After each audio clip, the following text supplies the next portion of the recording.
Assalamualaikum warahmatullahi wabarakatuh. Alhamdulillahi rabbil alamin wal 'aqibatu lil muttaqin wala 'udwana illa 'alal zalimin. Allahumma shalli ala Muhammad wa ala alihi wa sahbihi ajma'in. Fa ya ayyuhal hafizun ittaqullaha haqqa tuqatih ولا تموتن إلا وأنتم مسلمون. Ma'asyiral muslimin, jamaah salat subuh yang berbahagia. Alhamdulillah, segala puji bagi Allah Azza wa Jalla. Pagi yang sejuk ini kita diberi rahmat oleh Allah dapat menjalankan salat subuh berjamaah di masjid, dan kita isi lagi waktu pagi ini dengan rangka taqarrub mendekatkan diri kepada Allah dengan cara kita membaca ayat Al-Quran, mencoba untuk merenungkan maknanya. Mudah-mudahan pengajian ini ada manfaat untuk kita semuanya. Tadi telah disampaikan oleh pengurus bahwa kita akan melanjutkan pengajian kita, yaitu surat Al-Hujurat. Kita lanjutkan di pengajian lalu, yaitu surat Al-Hujurat ayat 13.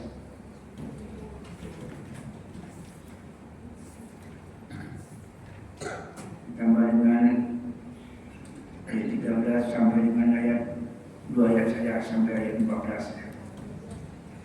Mohon ada Quran, baiklah kita bersama Al-Quran dapat membaca bersama ayat-ayat ini. Ada Quran dibagikan?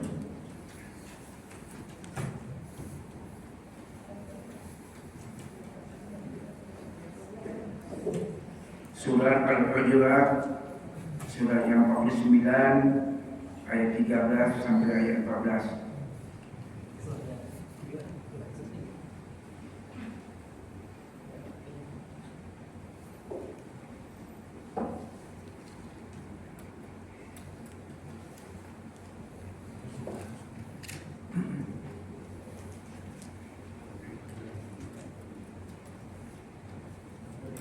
Surah Al-Hujurat, surah 49, ayat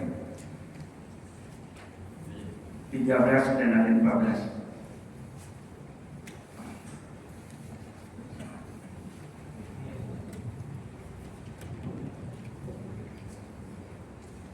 Baik, bisa kita mulai Pak, Ibu? Mari kita baca bersama, mudah-mudahan ayat ini meresap dalam hati dan pikiran kita. أعوذ بالله من الشيطان الرجيم. بسم الله الرحمن الرحيم. يا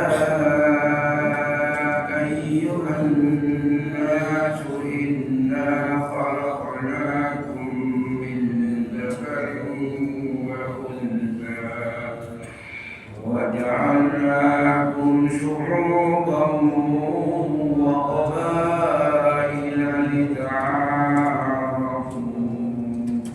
إن أكرمكم عند الله أتقاكم إن الله عليم خبير. قالت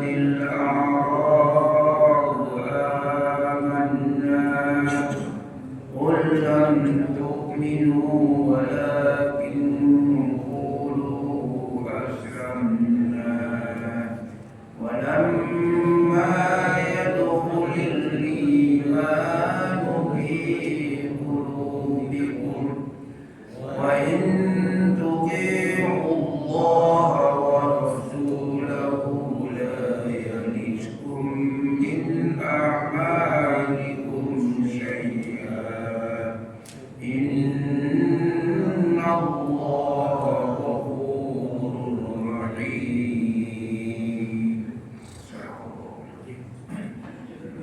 Silakan siapa yang terjemahkan? Wahai manusia, Sungguh kami telah menciptakan kamu dari seorang laki-laki dan seorang perempuan. Kemudian kami jadikan kamu berbangsa-bangsa dan bersuku agar kamu saling mengenal. Sesungguhnya yang paling mulia di antara kamu di sisi Allah ialah orang yang paling bertakwa. Sungguh Allah Maha mengetahui, Maha teliti. Orang-orang Arab Badui berkata, kami telah beriman. Katakanlah kepada mereka, kamu belum beriman. Tapi katakanlah, kami telah tunduk atau Islam karena iman belum masuk ke dalam hatinya. Dan jika kamu taat kepada Allah dan Rasulnya, Dia tidak akan mengurangi sedikit pun pahala amal perbuatanmu. Sungguh Allah Maha Pengampun, Maha Penyayang. Dua ayat sudah kita baca bersama, kita simak tadi terjemahannya. Kalau secara umum tentu kita sudah dapat paham maknanya. Namun baiklah hadirin, kita coba untuk menggali apa saja isi dari ayat ini yang dapat kita jadikan sebagai sebuah pelajaran dan rangka menjadikan Al-Quran dan Sunnah Nabi menjadi pedoman hidup kita. Allah Subhanahu wa Ta'ala menyampaikan sebuah doktrin ilahiyah, sebuah rancangan kehidupan kita yang disebutkan oleh Allah di dalam ayat ini tentang persoalan persamaan kedudukan kita semua dalam pandangan Allah Azza wa Jalla. Di dalam ayat diawali dengan kata-kata Ya ayyuhan nas, wahai manusia. Jadi di sini tidak disebutkan ya ayyuhalladzina amanu, tapi ya ayyuhan nas, wahai manusia. Artinya seluruh manusia ciptaan Allah. Allah sampaikan inna khalaqnakum min dzakari wa unsa. Kami menjadikan kalian semuanya, menjadikan kamu semuanya dari jenis laki-laki dan perempuan.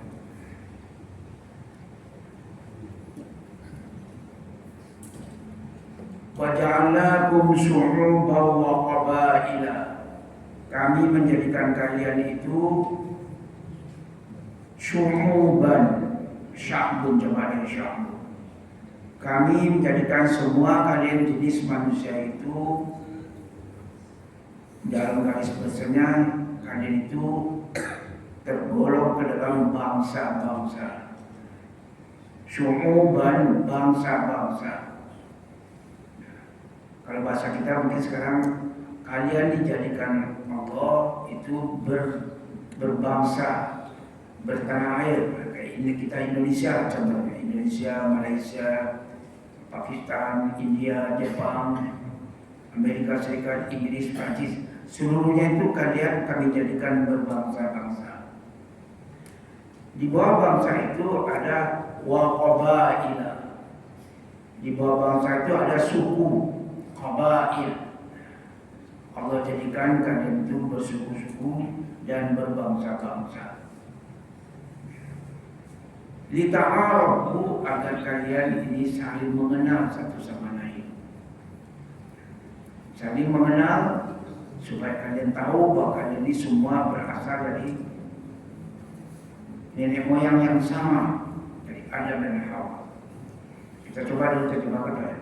Inna akramakum, sesungguhnya di antara kalian yang paling mulia, yang mulia di sisi kami, di sisi Allah, inna Allah adalah atqakum, orang yang bertakwa. Meskipun kalian diciptakan ada bertingkat, berbeda, kelompok, golongan, saling membanggakan, tapi ingat yang paling mulia itu kami ukur adalah ketakwaannya. Inna Allah alimun khabir. Soal ketakwaan itu Allah yang lebih mengetahui. Kita ambil dulu dari tafsir Ibnu Katsir. Dalam Ibnu Katsir dikatakan bahwa pertama lebih dulu adanya istilah yang disampaikan dalam ayat ini adalah kami menjadikan kalian dari jenis laki-laki dan perempuan. Semua kalian ini berasal dari Adam dan Hawa. Adam laki-laki lagi Hawa perempuan. Adam suami,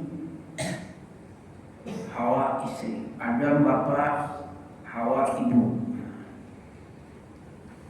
Dan kalau kita ikuti lagi, maka keturunan kita manusia ini nanti berasal dari Nabi Nuh. Nabi Nuh ini dalam musibah besar, bencana besar yang ditimpakan Allah karena kedurhakaan, kemusyrikan yang terjadi sudah 950 tahun Nabi Nuh berdakwah, hanya satu kapal yang selamat.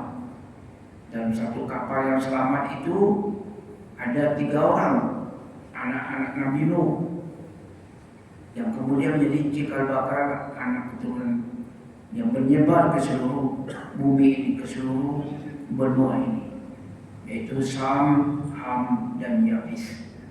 Oleh karena itulah Allah Subhanahu wa Ta'ala menyebutkan dari keturunan semacam itulah, dari anak-anak Nabi Nuh itulah kemudian menyebar ke seluruh muka bumi ini. Oleh karena itu apa yang ingin disampaikan di sini, bahwa Allah Azza wa Jalla ingin memperlakukan semua manusia ini sama. Artinya tidak boleh satu kelompok menyatakan dirinya lebih mulia dari kelompok lain. Tidak boleh satu suku merasa lebih hebat dibanding dengan suku yang lain. Karena sikap bawaan manusia itu akan selalu membanggakan sukunya, kelompoknya. Itu di dalam Quran juga disebutkan nanti penyakit turunan yang dibawa oleh manusia ini dari sejak zaman pertama itu adalah kullu hizbin bima ladaihim farihun. Setiap hizib, jadi ayat yang dibacakan itu kan hizib ya, hizbus syaitan, hizbullah. Itu hizib itu punya sebuah karakter bawaan, yaitu apa? Masing-masing membanggakan kelompoknya. Akibat membanggakan kelompok itulah sering terjadi cekcok, permusuhan. Makanya di dalam ayat sebelumnya itu dilarang kita manusia saling merendahkan, saling menghina, saling memberikan nama yang menunjukkan orang yang berbeda dengan kita itu rendah. Itu dalam ayat sebelumnya tidak boleh. La yaskhar qaumun min qaumin asa yakunu khairan minhum. Jangan ada satu kelompok merendahkan, menghina, meremehkan, melecehkan kelompok lain. Itu tidak boleh. Karena kalau itu dikata itu terjadi, maka nanti akan terjadilah sebuah peperangan, sebuah permusuhan, saling dendam, saling menghujat dan lain sebagainya.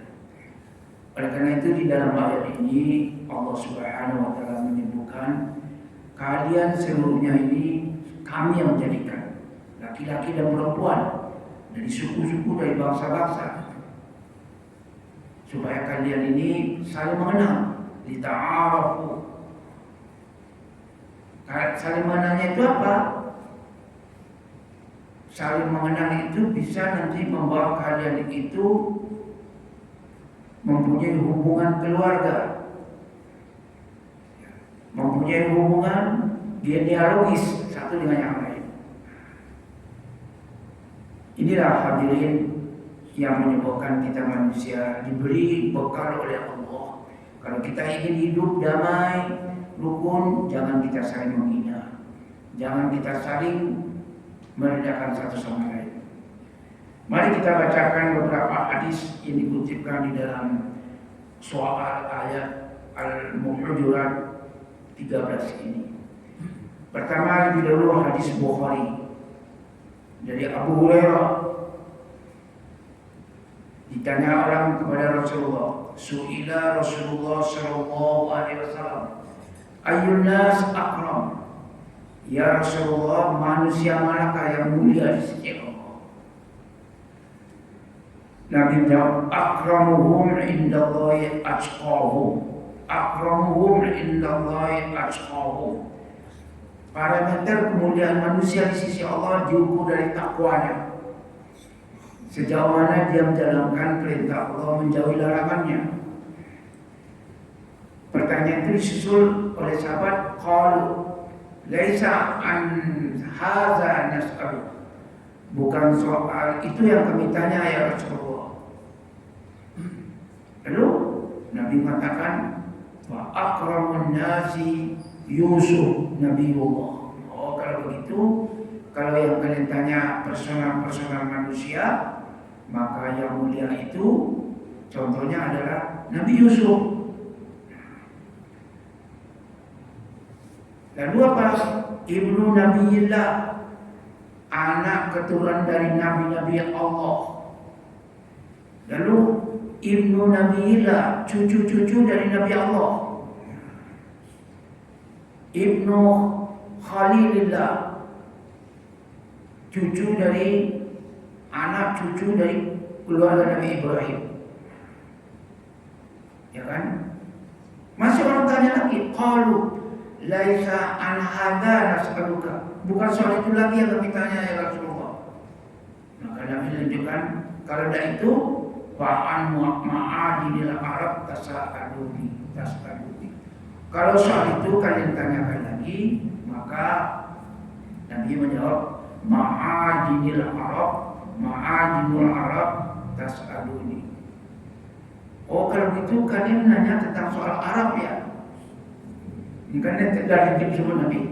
Kalau yang mulia itu Nabi Yusuf, anak-anak keturunan Nabi Ibrahim itu mulia. Lalu kalian tanya lagi, oh kalau begitu kalian menanyakan tentang saya, ma'adinil Arab. Qalu na'am, benar ya Rasulullah. Engkau tentu adalah yang paling mulia karena engkau orang Arab. Maka Nabi tetap tidak mau dipancing dengan pertanyaan, kalau begitu yang paling mulia orang Arab dong, karena engkau adalah orang Arab. Apa kata Nabi? Fa khiyarukum fil jahiliyati khiyarukum fil Islam. Begini saja kata Nabi, siapa di antara kalian yang mulia pada masa jahiliyah, kalau sudah dia masuk dalam agama Islam, khiyarukum fil Islam, dia juga nanti jadi mulia kalau dia sudah menjadi muslim. Idza faqahu, kalau dia cukup memahami. Itu banyak contoh-contoh kan, orang yang di zaman jahiliyah memusuhi Islam, tapi setelah jadi muslim dia mendapatkan kehormatan. Mari kita ambil beberapa saja hadirinnya. Umar bin Khattab itu tokoh Quraisy yang paling keras menentang Nabi, bahkan sampai membawa pedang mau membunuh Nabi. Tapi kemudian ketemu dengan temannya mengatakan, kau tidak membunuh Muhammad, sedangkan adikmu sendiri Fatimah binti Khattab sudah masuk Islam. Marah dia, pergi ke rumah adiknya, mau dia pukul adiknya, pukul sekali adik jatuh. Tapi kemudian itu kelihatan ada mushaf, lembaran kitab suci. Apa itu? Oh, abang bukan orang Islam, abang tidak berhak menyentuh ini.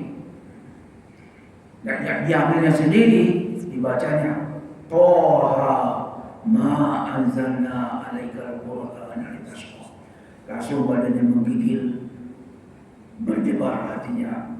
Wah, ini rupanya sebuah kebenaran. Akhirnya Umar bin Khattab pergi menghadap Nabi. Orang sudah ketakutan, Umar datang karena ketahuan Umar ini sangat keras. Lalu kemudian dia menyatakan syahadat di depan Nabi. Dan lalu mulai sejak ini ya Rasulullah, kita harus sampaikan Islam dengan cara terang-terangan. Kalau kata ada yang hendak mengganggu, saya akan hadapi. Biar dia berhadapan dengan saya.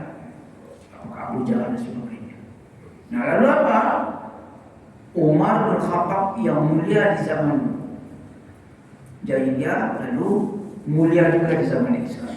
Fa khiyarukum fil jahiliyati khiyarukum fil Islam idza faqahu. Syaratnya begitu. Kita ambil lagi contoh Abu Jahal, dia mulia tapi dia tidak masuk Islam. Dia sombong, dia jahat, banyak kejahatan yang dia lakukan terhadap Islam, termasuk juga kejahatan dia terhadap Bilal bin Rabah. Tapi ingat apa? Anaknya juga hebat seperti dia. Dendam dia karena ayahnya terbunuh dalam perang Badar. Lalu anaknya bernama Ikrimah. Kemudian dendam dia terhadap Islam yang memporak-porandakan bahkan membunuh banyak tokoh-tokoh Quraisy yang tewas dalam perang Badar. Lalu kemudian terjadi perang Uhud. Dalam perang Uhud dia jadi panglima perang bersama dengan Khalid bin Walid. Lalu apa? Kemudian kita ringkas saja, datang kebenaran bagi dia. Setelah terjadi beberapa perang Khaybar, maka dia kemudian sadar. Semula dia melarikan diri, takut kalau dia hendak dibunuh oleh orang Islam. Tapi kemudian istrinya Ummu Hakim, lalu kemudian mengajak dia, Rasulullah sudah memaafkan kamu. Kalau kamu datang, kamu tidak akan dieksekusi, tidak akan dihukum. Datang dia kemudian menyatakan diri masuk Islam, dan lalu dia mendapatkan kedudukan sebagaimana di zaman jahiliyah. Dia lalu menjadi seorang prajurit yang perkasa. Maka lalu menjadilah Ikrimah bin Abi Jahal. Ayahnya tetap tidak diubah ganti namanya Ikrimah bin Abi Jahal, tapi dia seorang yang mulia, seorang panglima perang, dan banyak sekali hadis-hadis Nabi riwayat dari Ikrimah bin Abi Jahal. Yang ketiga, Khalid bin Walid juga begitu. Ayahnya Walid bin Al-Mughirah orang terkenal, orang kaya, punya kekuasaan, ahli sastra Arab, tapi tidak Muslim. Karena iri hati pada Rasulullah, kenapa bukan dia yang diangkat jadi Nabi, kok Nabi yang diangkat adalah Muhammad. Tapi ingat anaknya Khalid bin Walid yang semula jadi panglima perang dalam perang Uhud menghadapi Muslim, lalu kemudian dia mulia. Dimuliakan Allah dia, menjadi dia seorang pahlawan. Puluhan kali banyaknya peperangan dipimpin oleh Khalid bin Walid, selalu mulia, selalu menang. Menjadilah Khalid Saifullah. Jadi ingat, kalau ada kata orang dulu dia mulia pada masa kafir, lalu masuk Islam, itu dia bisa mulia juga seperti pada masa dia kafir. Kan banyak contoh sekarang tuh Pak. Ini ada seorang mubalik dari sahabat kita orang Cina, Kohli ini sebenarnya. Dia ini apa? Oh, itu hebat sekali. Luar biasa kekuatannya. Dia juga dulu keluarga terpandang, masih Islam juga jadi keluarga terpandang. Dulu lagi siapa namanya? Antonio Sapi. Kalau sudah masuk Islam, apabila dia memahami Islam, dia akan kembali kedudukan jadi mulia. Kemuliaan itu karena Islamnya, bukan karena keturunannya. Jadi saya tekankan pada kita hadirin, itulah sebabnya kalau berdakwah kita tidak boleh mencaci maki orang. Kalau bukan ayahnya yang Islam, barangkali nanti anak-anaknya. Andaikan dulu Nabi itu dendam, maka tidak ada ampun bagi anaknya Abu Jahal. Karena anaknya itu dulu juga yang ikut memporak-porandakan pasukan Islam di perang Badar, perang Uhud. Tapi penuh dengan Rasulullah hilangkan semua dendam, tidak ada sakit hati, semuanya orang bebas. Kalau dia sudah Muslim, ayo kedudukan Anda dimuliakan oleh Islam.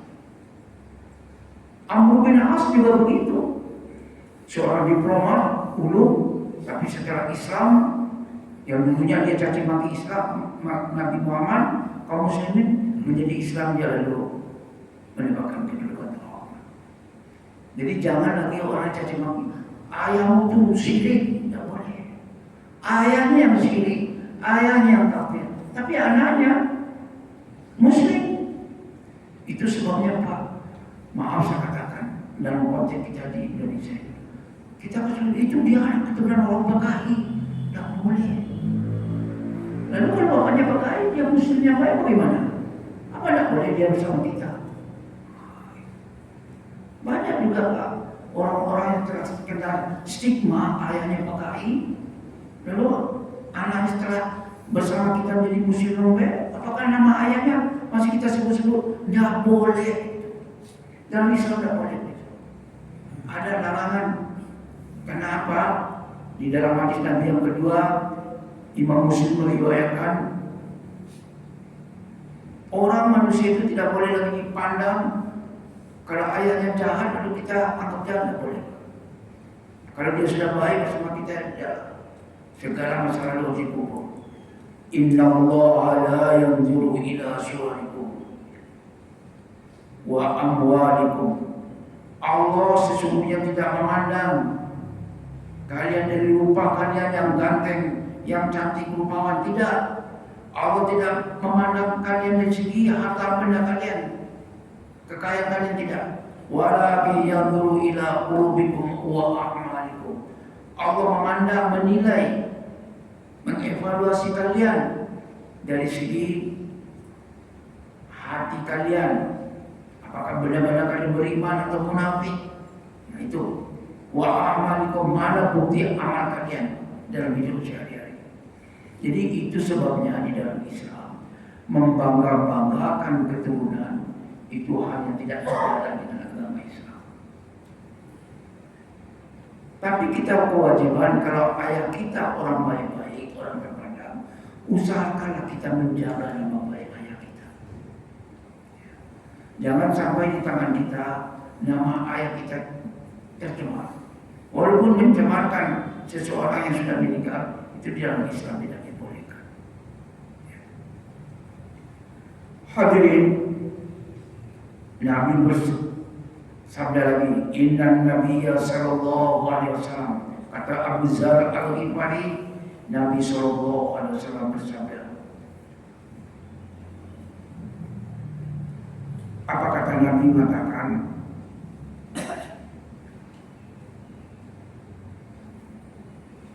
Kepada Abu Dzar Al-Ghifari, Nabi mengatakan, "Fanzur fa innaka lasta bi khairin min ahmarin wala aswadin illa an tufaddilahu bi taqwallah." Coba engkau perhatikan, hai Abu Dzar Al-Ghifari. Abu Dzar Al-Ghifari ini Pak, dia itu suku Al-Ghifari itu suku tukang samun namanya. Penyamun. Itu bangsa penyamun itu. Jadi kalau Anda kata kafilah dagang lewat di gurun pasir Sahara itu dari perdagangan misalnya dari Mekah ke Suriah, maka dia itu penyamun. Itu suku penyamun. Abu Dzar Al-Ghifari masih Islam. Maka Nabi mengatakan, kamu pikirkan hai Abu Dzar, fa innaka lasta bi khairin. Engkau belum dipandang, tidak dipandang kebaikan engkau itu min ahmarin wala aswadin. Karena engkau suku berkulit merah atau engkau bersuku dan berasal dari suku kulit hitam, tidak. Tidak dipandang soal warna kulitmu. Kecuali illa an tufaddilahu bi taqwallah. Kecuali engkau bisa menunjukkan dirimu itu bertakwa kepada Allah. Jadi yang dinilai itu adalah takwanya. Nah kalau Anda kata Islam itu dipandang dari warna kulit, bagaimana nasibnya Bilal bin Rabah? Bagaimana nasibnya Suhaib Ar-Rumi? Tapi tidak. Bagaimana nasibnya Zaid bin Harithah, orang hitam? Dikawinkan oleh Rasulullah dengan Zainab, seorang yang sangat cantik, muliawan. Akhirnya Zaid bin Harithah, seperti kita kenal, Zaid bin Harithah diangkat jadi anak angkat oleh Nabi. Kemudian dia jadi mendapatkan kehormatan jadi panglima perang. Tewas dalam medan pertempuran bersama dengan Abdullah bin Rawah. Lalu dia mendapatkan kedudukan terhormat. Apalagi anaknya Usama bin Zaid mendapat kedudukan terhormat karena apa? Karena kedudukannya sebagai seorang panglima perang yang cakap. Umur 19 tahun sudah diangkat jadi panglima perang menghadapi kaum murtad yang ada di Yaman. Jadi sekali lagi Islam tidak memandang orang dari sukunya, tidak memandang dari warna kulitnya, tidak. Ukhuwah insaniyah, persaudaraan insan sejagat itu tidak memandang warna kulit, tidak memandang dari kelompok dari suku mana. Jadi hadirin, Islam ini agama yang diajarkan oleh Rasulullah ini adalah agama yang menyebabkan mudahnya Islam berkembang dianut oleh orang-orang India yang sebelumnya beragama Hindu. Kenapa? Islam itu menghapus manusia kedudukannya berdasarkan kasta. Kalau boleh sedikit kita merenungkan sebagai bangsa Indonesia, sebenarnya sikap-sikap yang kita sebut namanya sikap feodalistik, di mana orang itu kalau keturunannya keturunan Ningrat, keturunan kalau orang Padang pun keturunan Angkulare, wah itu tinggi sekali, dihormati, disambut. Tapi itu terbawa-bawa juga sekarang. Masih banyak juga kita memandang orang dari segi keturunannya, dari segi kelompoknya. Oleh karena itu Pak, sikap feodalistik yang menyebabkan masyarakat tergolong kepada kelompok-kelompok darah biru, tidak boleh. Karena diperlukan dalam Islam bagaimana hati kalian, iman atau tidak, bagaimana kalian ini amal sehari-hari. Nah kalau gitu kita bisa dong merendahkan saudara kita yang non muslim, sama sekali tidak boleh. Kita harus menghormati orang dengan pikiran, dengan pilihan agama, tidak boleh. Makanya kata-kata kafir mengucapkannya itu tidak boleh dengan ejekan. Kata-kata kafir itulah bahasa yang paling halus, yang paling soft untuk membedakan dia berbeda akidah dengan kita. Kafir artinya kafara itu menutup. Jadi tertutup hatinya dari menerima kebenaran iman. Tidak seperti teman saudara orang Kristen yang memandang kita ini domba-domba yang sesat. Itu tidak boleh. Kita tidak boleh.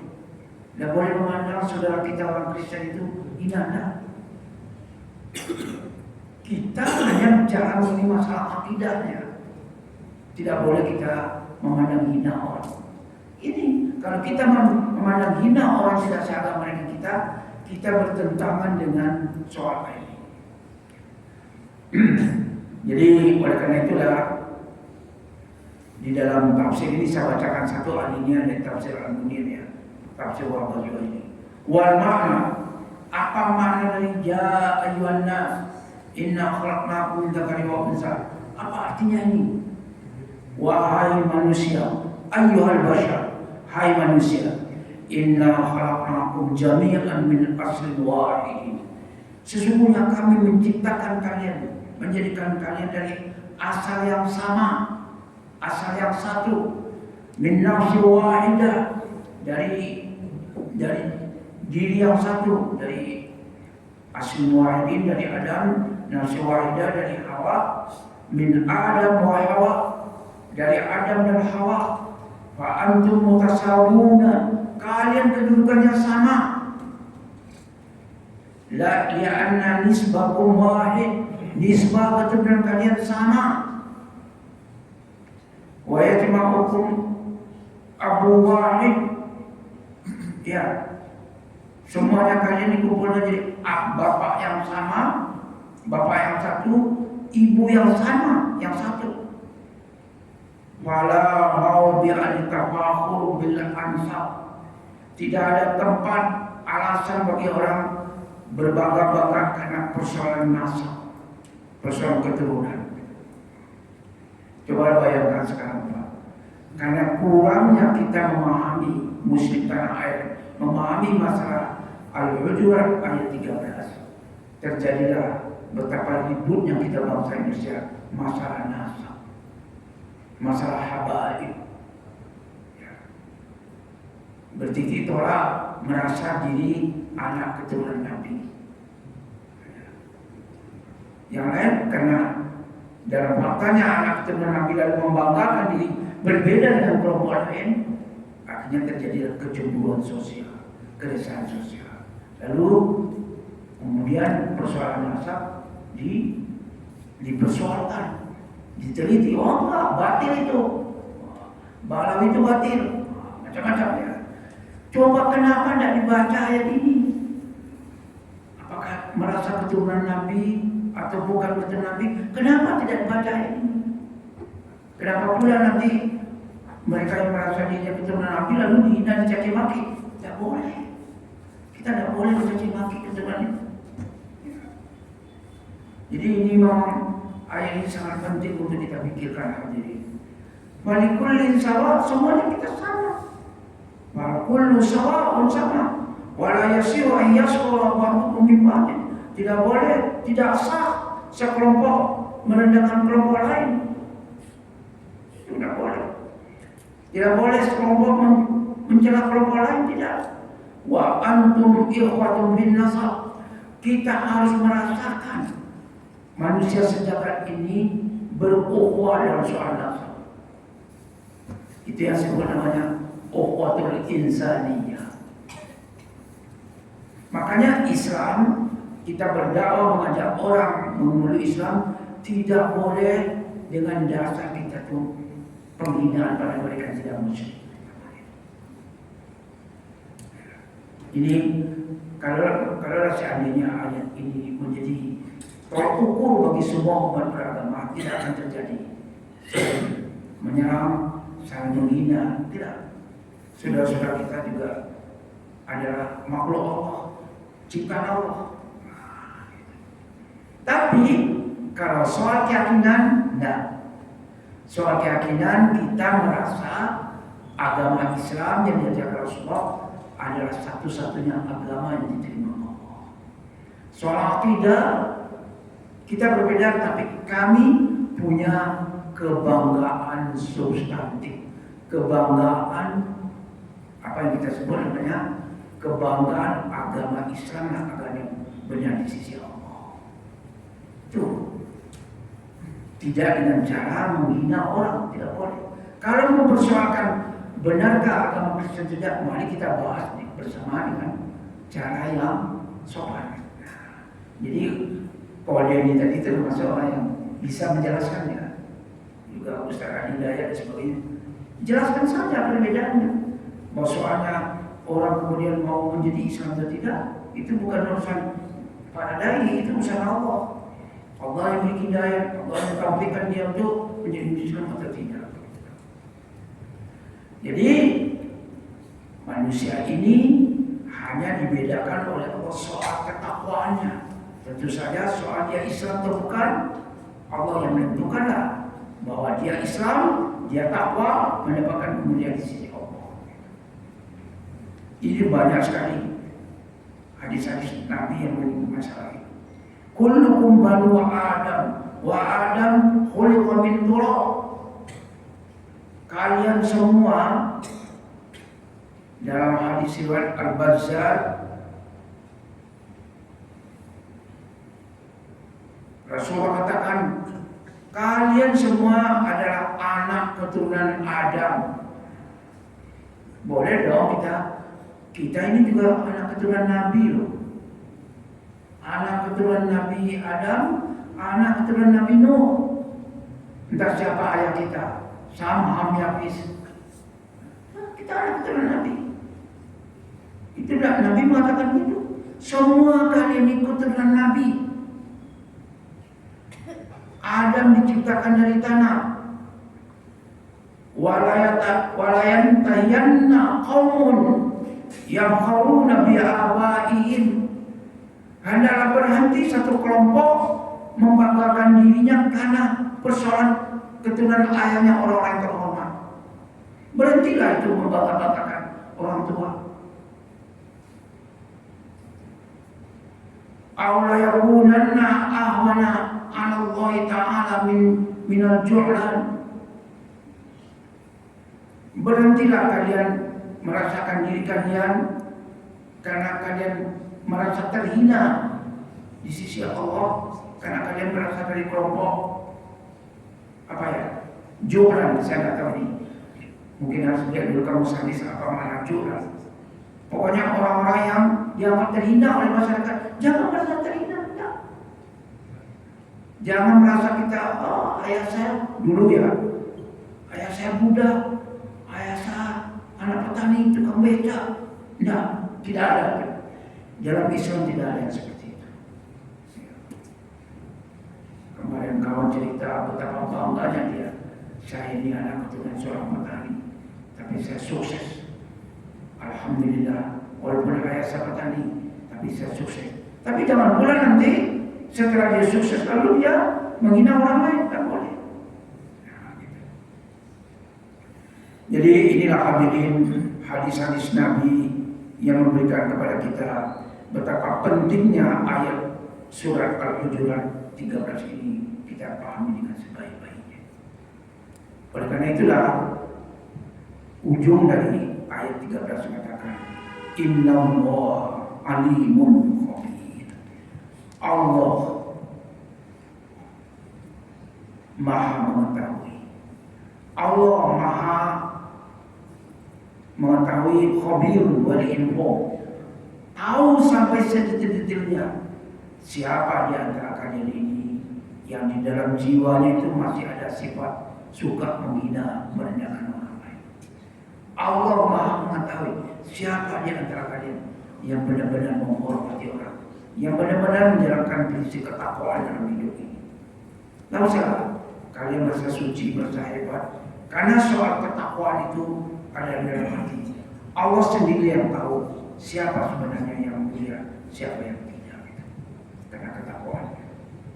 Panjang uraian mengenai hadis ini.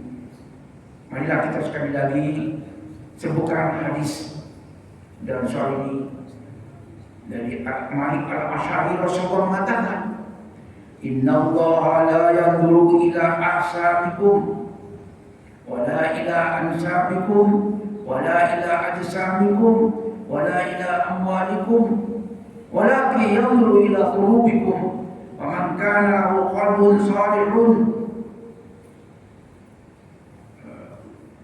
tahanna Allah alaihi wa innama antum banu adam wa ahabbukum ilayhi atqakum wa uhibbukum ilayhi atqakum. Saya terjemahkan saja secara bebas. Allah sesungguhnya tidak melihat kepada hisab itu derajat sosial kalian di tengah masyarakat. Kalian tidak pandang dari segi apa yang disebut namanya strata sosial. Allah tidak pandang itu. Oh, ini kelompok orang kaya-kaya, ini orang miskin, ini kelompok orang ilmuwan, ini kelompok orang bodoh-bodoh. Enggak, Allah tidak pandang itu. Wala ila ansabikum, Allah tidak memandang siapa nasab keturunan nenek moyang kalian. Allah tidak pandang itu. Wala ila ajsamikum, Allah tidak pandang kalian itu cantik, ganteng, kalian gagah, atau kalian kelihatan fisiknya kelihatan anak-anak muda sekarang kelihatannya apa namanya ini boros, atau kaliannya apa namanya ya. Nah, Allah tidak pandang apakah kalian dianggap orang cantik, orang jelek, itu tidak Allah pandang itu. Walakin kamu ila amwalikum, Allah tidak pandang kalian orang kaya atau orang miskin, tidak. Allah tidak memandang soal harta kalian. Walakin yanzuru ila qulubikum, Allah hanya memandang soal hati kalian. Adakah benar kalian itu beriman? Adakah benar hati kalian itu bersih dari munafik, dari syirik, dari sombong, takabur dan sebagainya? Wa man kana lahu qalbun salih, barang siapa mempunyai hati yang bersih, hati yang baik, qalbun salih, maka berarti dia telah mendapatkan anugerah kedekatan dari Allah Subhanahu wa taala. Karena sesungguhnya kalian ini wa innama antum banu Adam, kalian ini hanya anak keturunan Adam. Wa uhibbukum billahi atqakum, saya hanya mencintai kalian siapa orang-orang yang bertakwa. Jadi sudah cukup banyak Pak ya, saya bacakan hadis-hadis Nabi soal ini. Mari kita ambil contoh kejadian di zaman Nabi. Terjadi di zaman Rasulullah SAW. Kita ceritakan dulu Pak. Salah seorang dari istri Nabi berasal dari kalangan keturunan orang Yahudi. Ayahnya bernama Huyai bin Akhtab. Ayahnya ini terbunuh, entah dalam medan perang atau apa, karena memusuhi Islam.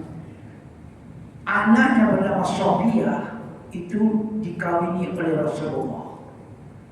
Menjadilah Sofia ini salah seorang, kalau bahasa kita sekarang, permaisuri Rasulullah, istri ibu Ummul Mukminin. Karena istri-istri Nabi itu berstatus sebagai Ummul Mukminin. Apa yang terjadi? Ceritanya ya. Ceritanya adalah ada ketemu dua orang Ansor bersama dengan dua orang Ansor dari kalangan orang-orang Muhajirin. Jadi orang-orang ini bertemu berdua ngobrol tentang keluarga Nabi. Lalu dalam ngobrol itu, lalu terucaplah oleh salah seorang, itu Rasulullah istrinya anak Yahudi ya. Kedengaran sama ini, sama Sofia ini. Dan kadang-kadang, kamu anak Yahudi ya. Si Sofia ini merasa terhina dengan ucapan mengait-ngaitkan dia dengan ayahnya anak Yahudi. Mengadu kepada Rasulullah SAW. Bagaimana wahai Rasul, sahabat timu itu selalu saja menganggap saya ini anak orang Yahudi. Kira-kira bagaimana jawab? Jadi salah seorang di antara sahabat Ansar tadi mengatakan, Subhanallah, ya Rasulullah, Subhanallah, wahai Rasulullah, inna syaitan yajri minal insan majrad dam, wa khashitu an yuqarriba fi qulubikum syai'an aw sawaa'an.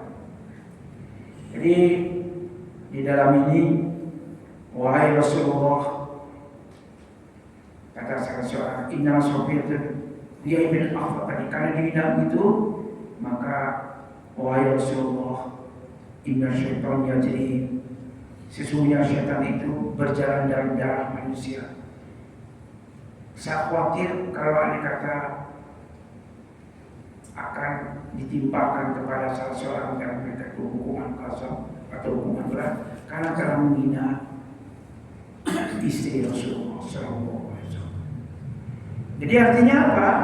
Suatu kali Nabi juga mengatakan kepada Huyai, kepada Sofia, katakan kepada orang yang melecehkan kamu itu, saya ini, kalau bahasa kita, jelek-jelek ini saya keturunan Nabi Harun, saya keturunan Nabi Musa, kira-kira begitu. Jadi jangan dipandang hina orang. Karena dalam Quran juga dikatakan manusia ini banyak keturunan Nabi. Baca nanti surah Al-Asyar ya. Orang-orang ini banyak keturunan Nabi, tapi di antara mereka lebih banyak yang menjadi fasiknya, menjadi bukan muslimnya, tapi padahal dia keturunan Nabi. Kalau perlu nanti kita lihat lagi ayat lain mengenai soal itu. Jadi oleh karena itulah Sofia binti Huyai bin Akhtab itu juga adalah anak keturunan yang kemudian karena dia sudah menjadi muslim, dia jadi istri Rasulullah, tidak boleh lagi dikait-kaitkan dengan ayahnya yang hina, yang menjadi Yahudi. Tidak boleh lagi Ikrimah bin Abi Jahal yang ayahnya adalah orang musuh Nabi, tewas dalam pertempuran perang Badar, lalu dihina-hina. Ikrimah dikait-kaitkan dengan ayahnya yang apa namanya, yang musyrik, tidak boleh. Di situ hebatnya sistem ajaran Islam, tidak boleh menghina orang karena faktor keturunan. Baik, saya lanjutkan ini panjang Pak. Ingat sekali lagi, tujuan kita itu diciptakan Allah bersuku-suku berbangsa-bangsa adalah lita'aruf. Kita ini kenapa disuruh ta'aruf? Supaya kita itu menjadi nanti ipar pisang. Ada anak-anak keluarga kita yang kawin karena persaudaraan, kawin satu sama lain. Jadi kita disuruh untuk ta'awun, saling bertolongan, tawasul, saling berhubungan. Ta'awun mula-mula ya, mula-mula ta'awun. Setelah ta'awun apa? Kemudian tawasul, saling berhubungan. Setelah itu apa? Ta'awun, saling tolong-menolong.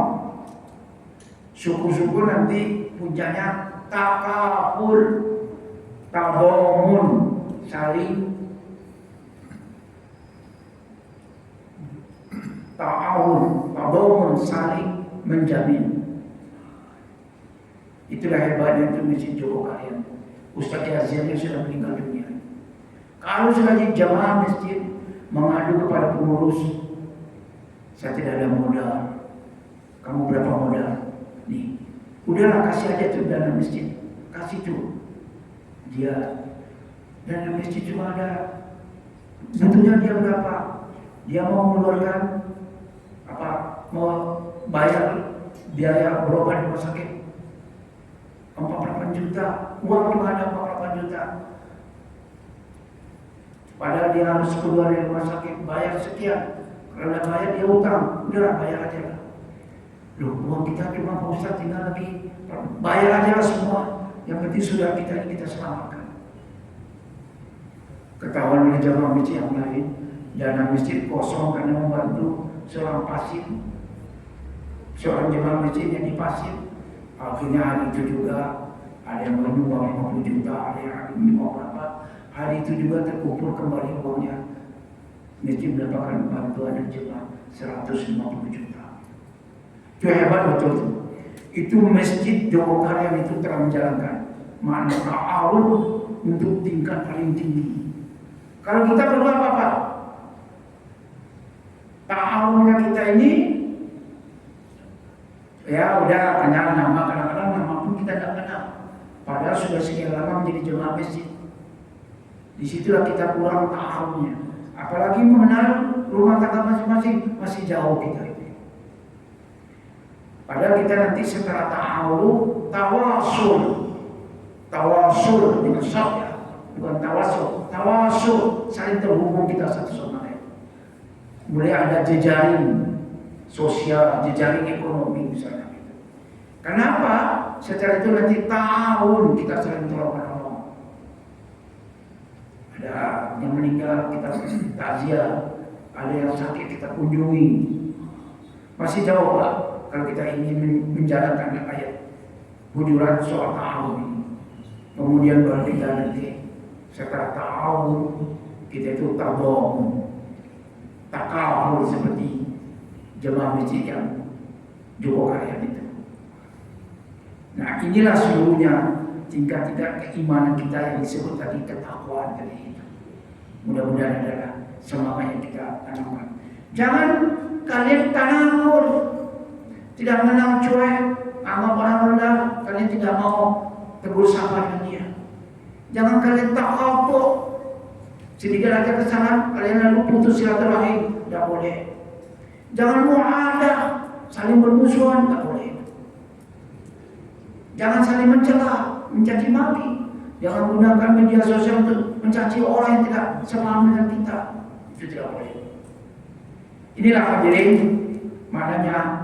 Oleh karena itu di dalam ayat berikutnya sedikit saja, orang Arab mengatakan kami beriman. Belum, kalian belum beriman. Qul lam tu'minu, kalian belum beriman. Walakin qulu aslamna, kalian baru Islam, belum iman. Mengapa? Walamma yadkhulul imanu fi qulubikum, belum merasuk iman itu ke dalam hati kalian. Ingat loh yang soal ayat di atas tadi, soal apa? Merasa manusia ini adalah sama, tidak boleh saling merendahkan, itu belum merasuk dalam hati kalian. Soal ta'awun belum merasuk dalam hati kalian. Misalnya begitu. Maka wa in tuti'u Allah wa rasulah, seandainya benar-benar kalian menaati Allah dan Rasul, la yalidkum min amalikum syai'an, Allah tidak akan menyia-nyiakan sekecil apapun amal perbuatan kalian. Innallaha ghafurur rahim. Oleh karena itu banyak kesalahan kita hadirin. Kita baru berislam, belum beriman. Kita baru muslim, belum mukmin. Mengapa? Barangkali kita baru banyak pernyataan, baru banyak basa-basi, belum muslim yang mengamalkan ajaran agama. Oleh karena itulah orang-orang Arab, orang-orang yang mengklaim dirinya muslim, sebenarnya dia belum muslim. Oleh karena itulah ayat ini memberikan sebuah teguran kepada kita, bagaimana kita belum cukup kita Islam secara zahiri, secara baru syahadat saja. Kita mengerjakan salat tapi nilai ajaran salat belum kita jalankan. Melainkan mestilah hendaknya kita beriman. Mesti benar-benar kesadaran hati kita mau menjalankan ajaran Islam dalam arti yang sebenarnya. Mudah-mudahan Islam kita menjadi yang sempurna karena kita menjalankan agama Islam dalam kehidupan kita sehari-hari. Saya kira itu. Ada yang ingin menanyakan Pak? Iya Pak, silakan Pak. Assalamualaikum warahmatullahi wabarakatuh. Waalaikumsalam warahmatullahi wabarakatuh. Ada batasan apa toleransi kita terhadap pihak-pihak yang menghina kita sehingga kita harus berjihad? Terima kasih. Benar Pak. Kalau orang menghina kita, kita berikan. Jangan menghina. Kenapa? Yang paling rawan kita ini kan kalau harga diri kita diinjak-injak orang. Paling rawan itu. Bahkan juga antara sesama kita, jangankan bersama berbeda agama, sesama muslim aja kita, kalau soal harga diri, soal kelompok, soal apalagi tradisi bisa kita cepat meradang. Nah, kita seperti tadi dikatakan harus memberikan kesadaran. Jangan, kalau ini jangan kalian sebut. Ini masalah-masalah sensitif. Kalau enggak juga, ya kita mulai katakan soal apa ini. Ayo kita selesaikan ini. Jadi ajak orang dari Islam namanya bertukar pikiran. Kan itu caranya kita ajak tukar pikiran dengan nalar sehat, akal sehat. Jangan dengan cara menghina orang. Sayang sekali Pak, ada seorang tokoh yang sangat populer, namanya Rocky Gerung ya. Dia akal sehat tapi juga mengatakan orang dungu. Nah, aneh juga seorang ahli filsafat juga mengatakan orang dungu. Rupanya tidak boleh ada dia sekarang sudah mulai sadar. Tidak bisa kalau tidak dungu apa namanya? Kalau orang tidak cerdas apa tidak dungu? Rupanya dia bermain bahasa, ternyata tidak pas gitu ya. Boleh kita berdebat menyalahkan orang, tapi jangan katakan orang dungu. Karena itu sehebat apapun orang lain kalau lawannya dikatakan dungu pasti dia meradang. Jadi itu sebabnya Pak, tanamkan kembali semangat yang disebutkan dalam ayat-ayat sebelumnya itu. Jangan suka merendahkan orang, jangan suka memberikan panggilan-panggilan menghina orang, jangan suka berusangka, curiga, tidak boleh. Kalau sudah lewat semua, baru hati kita bisa menghargai orang. Jadi kalau ada kata itu juga, dalam rangka kita membela mempertahankan ini boleh.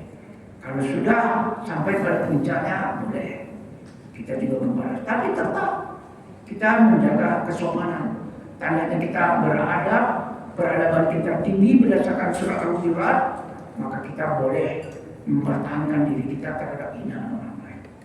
Bahwa ujung-ujungnya nanti juga terjadi pertengkaran atau apa ya boleh. Tapi ingat, kejahatan tidak boleh dilawan dengan kejahatan. Itu la tastawil hasanatu wal sayyi'ah idfa' billati hiya ahsan.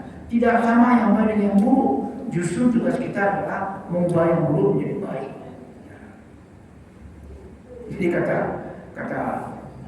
para ulama kita, jangan kita menghina orang dengan cara membalas menghina orang yang boleh. Bahwa cara kita menghina orang, menyandarkan orang adalah dengan cara yang baik. Seperti yang dicontohkan oleh Rasulullah SAW. Mungkin cukup ya Pak ya. Terima kasih, mohon maaf. Mudah-mudahan Al-Hujurat menjadi standar etika peradaban kita sehari-hari. Orang sering mengatakan surat Al-Hujurat adalah masalah prinsip-prinsip etika publik, prinsip-prinsip etika kita dalam bermasyarakat, dengan tetap menghargai iman dan menghormati orang yang mungkin berbeda agama dengan kita. Terima kasih, mudah-mudahan bermanfaat hadirin. Mudah-mudahan kita dapat mengamalkannya. Kalau salah, saya mohon maaf, minta ampun kepada Allah. Semoga kita dapat memahaminya. Terima kasih. Wabillahi hidayah wa taufiq. Assalamualaikum warahmatullahi wabarakatuh. Waalaikumsalam.